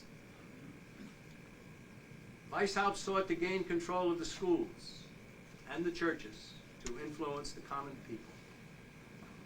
His goal has not been fully realized, but progress toward it has indeed been frightening. If he were alive today, he would seek control of the mass media in order to spread the conspiracy's influence. And though he himself is long in his grave, his conspiratorial descendants have certainly not overlooked the mass media. You cannot discuss the mass media and its impact on the American people today without discussing the Council on Foreign Relations. Most Americans know little or nothing about that organization, but this special issue of our New American magazine contains numerous charts. You can see them here. And it lists the CFR members, only 3,300 of them, and where they are placed, where they have gained influence. And one of the key areas of their influence is in the media. And there's a page and a half, or almost 2 full pages of prominent media personalities who are members of the Council on Foreign Relations. They sit atop ABC, CBS, CNN, NBC, and PBS. They can be found in leadership positions at the New York Times, Washington Post, Los Angeles Times, Wall Street Journal, Time, Newsweek, U.S. News and World Report, National Review, Fortune, Forbes, and others. And ladies and gentlemen, that covers many of the bases, doesn't it? In addition, there are syndicated columnists from the CFR whose work appears in other newspapers. Now, there's no doubt that communism has always been an arm of the conspiracy we've been describing. When anyone in America tried to sound an alarm about communist penetration of government, however, it was he who became controversial. Such was the tactic of the Illuminati, whose response to anyone who might expose its members or its goals was, again according to Professor Robeson, to decry him. The treatment accorded Senator Joseph McCarthy supplies great evidence of the conspiracy's ability to decry its adversaries. Now you might say to yourself, you're taking on a big one here in trying to defend Joseph McCarthy. Well, let's do so. Contrary to widespread belief, McCarthy never harmed the good name of any innocent person.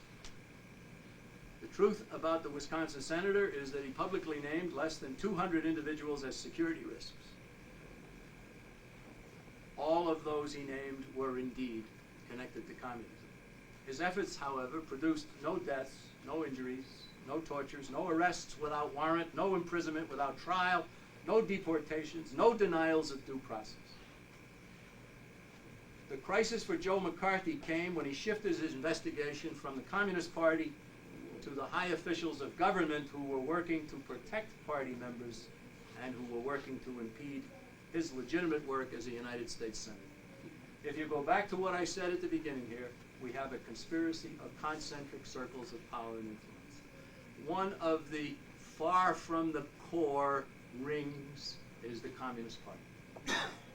Above that are people who protect the Communist Party, finance the Communist Party, dignify it, see to it that nobody interrupts what it's doing. When McCarthy shifted his focus from the Communist Party ring to the next ring, he had to be destroyed. In 1954, McCarthy learned that a high-level meeting to formulate plans to deal with McCarthy had been held in the office of Attorney General Herbert Brownell. Attendees at the meeting included top presidential advisor Sherman Adams, Ambassador to the UN Henry Cabot Lodge, Army Secretary John Adams, and, according to the New York Times, top White House defense and justice officials. McCarthy had subpoena powers. He sought to find out details of the meeting. He said, "Come on down here and tell us all about it under oath." But his orders and his requests, his efforts were blocked by an order from President Eisenhower forbidding the executive branch employees to supply information about the Get McCarthy meeting. This is the front page of the New York Times the day after Eisenhower's order. There are two main headlines. The first is about the Brown versus Board of Education decision. The second one that I've highlighted says, "McCarthy hearing off a week as Eisenhower bars report." And this is Tuesday, May 18, 1954. It says over here, "Senator is irate. President orders aides not to disclose details of top-level meeting." From that day forward, all congressional investigations of the executive branch were stymied. The Eisenhower order gave rise to the stonewalling practice known as executive privilege. The order effectively destroyed one of the carefully crafted checks and balances provided in the Constitution of the United States. We've all heard that phrase, haven't we? Checks and balances. The legislative branch is supposed to check the executive. The judicial branch is supposed to check the both of them. Round robin checking to make sure nobody exceeded the powers given to each of the branches in the Constitution. And ladies and gentlemen, forget it. It doesn't exist. All power is gravitating to the executive branch. That Congress allowed the order of Eisenhower to stand in 1954 and continues to allow it today is evidence of the conspiracy's power. The senators who disapproved of McCarthy's campaign against communists infiltrating our government then went after McCarthy. Now keep in mind that McCarthy wasn't saying you couldn't be a communist. He was saying if you were a communist, you had no right to work in a sensitive position in the government of the United States. And that makes a lot of sense. McCarthy was eventually condemned on two completely ludicrous charges. The first was for not appearing before a Senate subcommittee after being invited to do so. Never had anyone been disciplined for failing to accept a mere invitation. But even more incredibly, the invitation never reached McCarthy until several days after the date of the suggested appearance. He was on a hunting trip in a remote part of northern Wisconsin, and the issuing senators knew it. And for that, they condemned him. The other charge claimed that McCarthy had impaired the dignity of the Senate by describing the proceedings against him as a lynch party, which it certainly was. And ladies and gentlemen, those are the reasons why Joseph McCarthy was condemned by the United States Senate. He wasn't censured, by the way. Censure would have been a higher disciplinary move than a condemnation, which is a semantic thing, really, but it wasn't as deep as a censure. But how many Americans know that? Aren't most Americans told that Joseph McCarthy was a man who went around damaging the reputations of countless thousands of innocent people? That Joseph McCarthy inspired terror throughout government? That Joseph McCarthy impaired the work of government? His name has even ended up in the dictionary as an adjective. McCarthyism. Well, that's a noun, but you can be a McCarthyite. That's in the dictionary too. McCarthy's reputation was destroyed. His name became a symbol of unfair practices he never employed. Investigations bearing on subversives within government were halted, and most of the communists and communist sympathizers whom he sought to remove or who fled either never left or were welcomed back into government service. The real reason why McCarthy had to be stopped was that he was getting too close to revealing the secret power above communism. In all, 67 senators voted to condemn McCarthy on those two trumped-up charges, and only 22 stood by him in 1954. And those totals provide striking testimony of the power of the communist movement in America and of the conspiracy guiding it and protecting it. It's worth taking a minute here to discuss the role in this entire thing by a young senator from Massachusetts at the time named John Kennedy. John Kennedy was only in the Senate for 2 years at this point. John Kennedy suffered from back problem. He said it was because of war injuries, probably was. He was not in the Senate during the day of the vote. And so he did not register for or against McCarthy. And he was put into a difficult position, and it was fortunate for him that he was in the hospital. Because Joseph McCarthy had been very, very close to the Kennedy family. He frequented the Hyannisport compound, played touch football on the lawn, dated the sisters of John Kennedy, and is even godfather to one of Bobby Kennedy's children. He was that close to the family. Now, John Kennedy made a move for Vice President of the United States in 1956, and I'm dating myself here now to remind you of this. He lost out to Estes Kefauver, who ran with Adlai Stevenson and was defeated for the second time by Eisenhower in 56. But after that, the Kennedy boys and some of their friends decided they weren't going to try to be vice president next time. They were going to go for the whole ball of wax. And so they started John Kennedy going around the country speaking at Democratic affairs and endearing himself to Democratic politicians. The grande dame of the Democratic Party during this period was Eleanor Roosevelt. Eleanor Roosevelt had amassed a total of 100 Communist Front organizations that she herself had joined. Cited Communist Front organizations, cited by official agencies of the U.S. government. Had a Democratic Party probably around late 57, I believe it was. John Kennedy was the featured speaker, and Eleanor Roosevelt was chosen to introduce him. And before she did, she looked down the dais at him and she said, "Jack, you know, there's a question I've always wanted to ask you. I know that you weren't in the Senate the day that McCarthy vote was held. Now, if you were in the hospital, and I'm aware of that. If you had been in the Senate on that day, you would have voted against McCarthy, wouldn't you?" And he said yes. And he was permitted to be the nominee of the Democrat Party, and he was permitted to be the President of the United States. It was a very key test he had to pass. Ladies and gentlemen, that's how it works.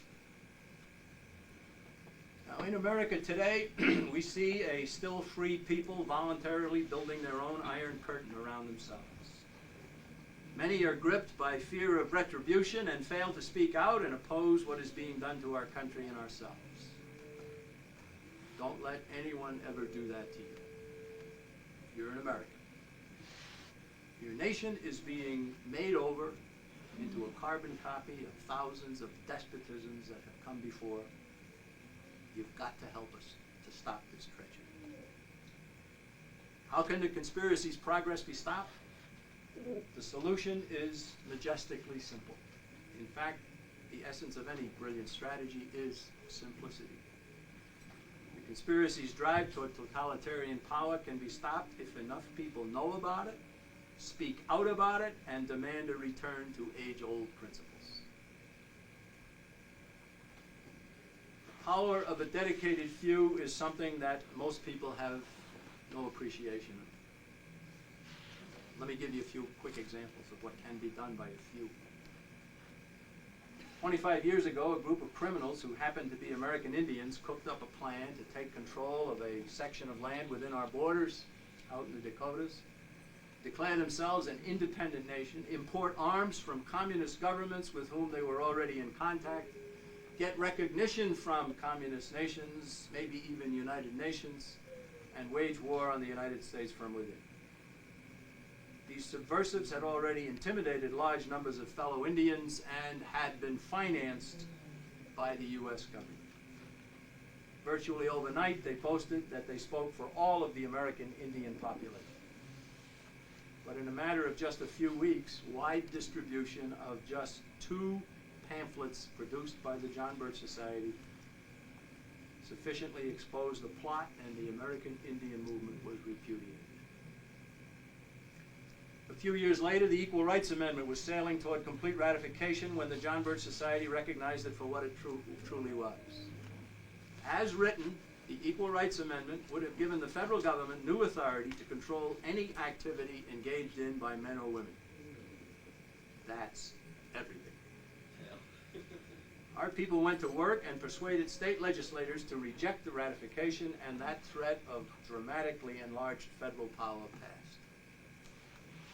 More recently, plans to subject the Constitution of our nation to wholesale change through a constitutional convention or a conference of the states were thwarted when our people distributed the truth about the intent to do that, and state legislators have said no.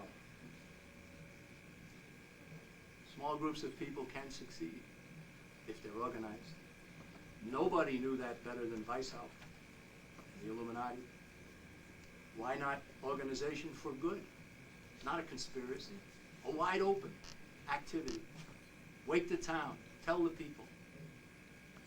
If we look around us, we have to admit that some hidden force has a tight grip on our government, on the press, on religion, on education, even the military.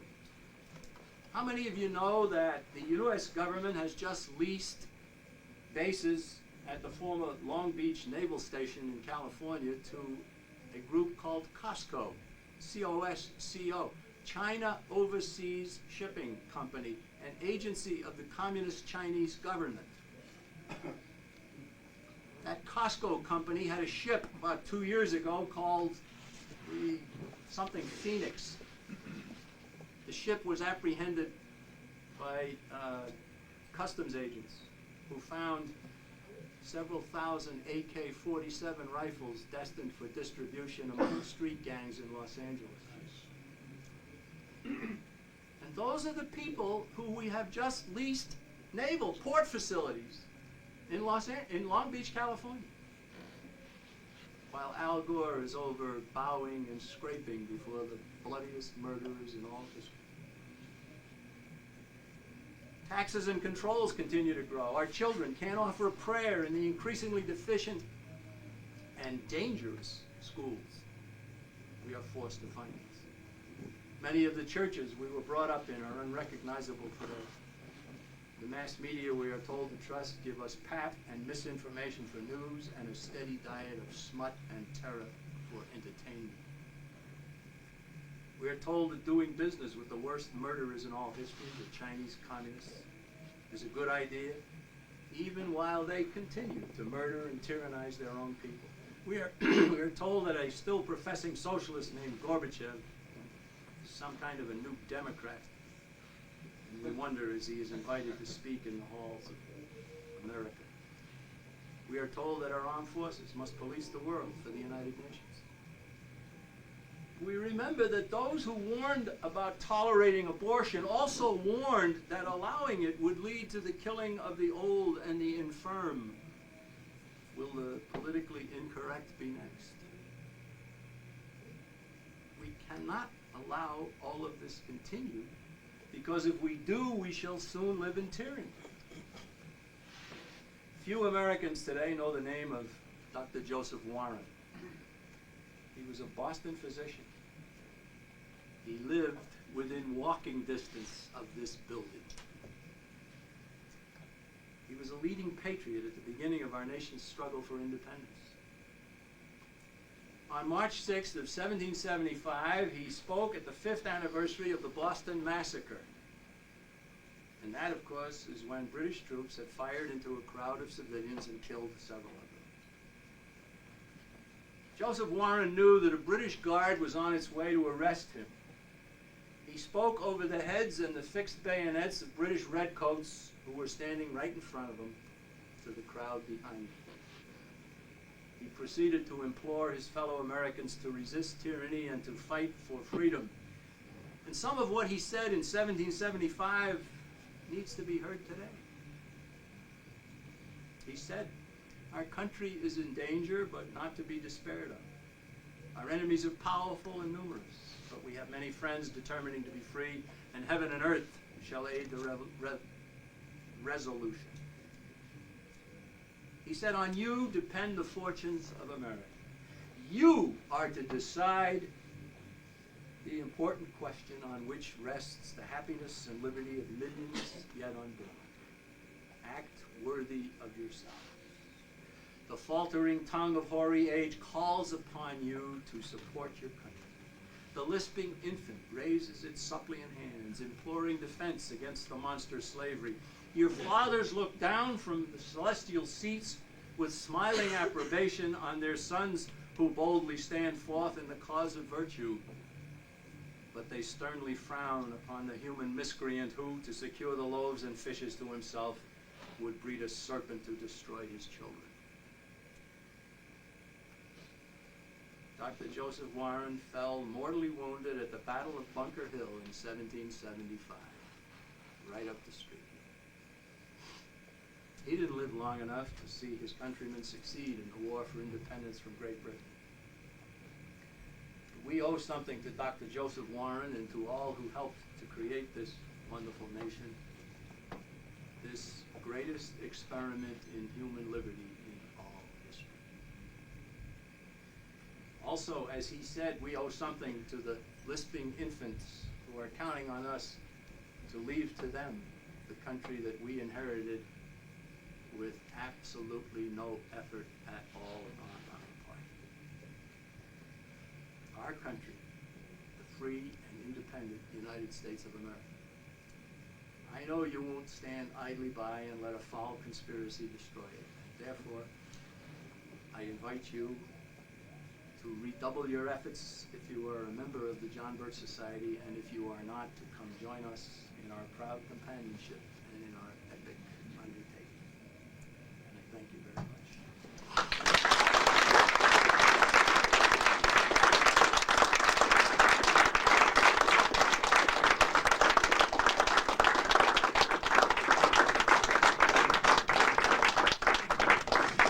I want to thank the soloist upstairs that has been accompanying most of the evening. Here's the plate in the front. So after you ask Ms. McManus your questions, you can put some money in. You see, when he asked you to pull out the dollar bill, that was a tricky way to raise funds. Okay, I have a couple of assignments for you in the room. I know a lot of you people in the room have already distributed copies of this issue. I know quite a few have been out. If you haven't, I'm urging you to get copies, extra copies. Get them in the hands of your elected officials, your friends, your colleagues, your pastor, your priest, your rabbi, your commander, etc., your boss, people in the neighborhood. Get extra copies, mail them to people, mail them to officials. The John Birch Society is on a campaign right now to get these in the hands of every single state elected official in New England, and where the magazines are there, and some of them have been distributed. The second assignment is to write to your state official and ask him to read this issue. That should be on the desk. We also suggest that you get involved with our program if you're not a member, and we have applications at the back. And another book I'd like to highly recommend is written by John McManus called Changing Commands. And if enough people knew what was happening, we would prevent UN flags flying from the mast of the USS Constitution. Because, no, it's not. That's well, no, but that's what's in store. This particular issue, they're $1 a piece. 10 for $8 in cases of 100 for 80. I've got 3 cases and a bad back upstairs, so please, I don't want to take any home with me. I can order some for you, have them drop shipped. So again, I want to thank you very much. I want to thank our speaker and all of you who attended. God bless you. Good night.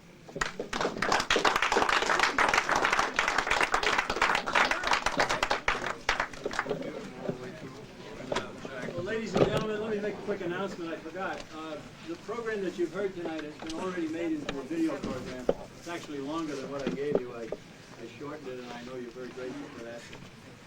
It's going to be available for $20. It's a 2-hour-long program, part 1, part 2, through the John Birch Society. If you're interested in it, it is available. So, my thanks to you.